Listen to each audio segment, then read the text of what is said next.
बलूचिस्तान में ईद के तीसरे दिन सफाक दहशतगर्दों के वार, 11 अफराद शहीद। नोशकी में बस से अगवा किए गए 9 मुसाफिर कत्ल।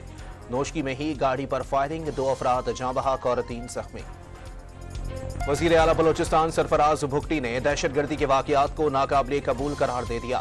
दहशतगर्दों को किसी सूरत माफ न करने का ऐलान। कराची के इलाके डिफेंस में आयशा मस्जिद के करीब फायरिंग से एक शख्स जाँ बहक, 1 जख्मी। वाकया डकैती मज़ाहिमत का नतीजा या ज़ाती दुश्मनी, पुलिस तहकीकात में मसरूफ।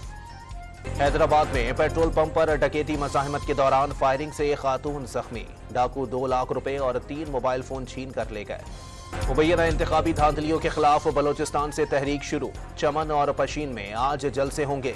6 जमाती अपोजिशन इत्तेहाद की कोयटा बैठक के बाद एलामिया। इत्तेहाद का नाम तहरीक तहफ़्फ़ुज़ आईन पाकिस्तान रख लिया। पशीन में अपोजिशन इत्तेहाद के जलसे से कबल दफा 144 नाफिज। 5 या उससे जायद अफराद के जमा होने पर पाबंदी लगा दी गई। वजीर खजाना की सरबराही में पाकिस्तानी वफ्द आज अमरीका के दौरे पर रवाना होगा। IMF के सालाना इजलासों में शिरकत शेड्यूल। नए कर्ज प्रोग्राम पर बातचीत की दावत दी जाएगी।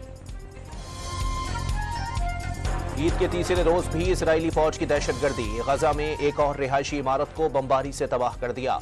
एक ही खानदान के 25 अफराद समेत 29 शहरी शहीद। ईरान ने शाम में कौंसल खाने पर हमले के जवाब में इसराइल के खिलाफ भरपूर कार्रवाई की तैयारी मुकम्मल कर ली। अमरीकी सदर जो बाइडन खुलकर सेहूनी रियासत की हिमायत में सामने आ गए।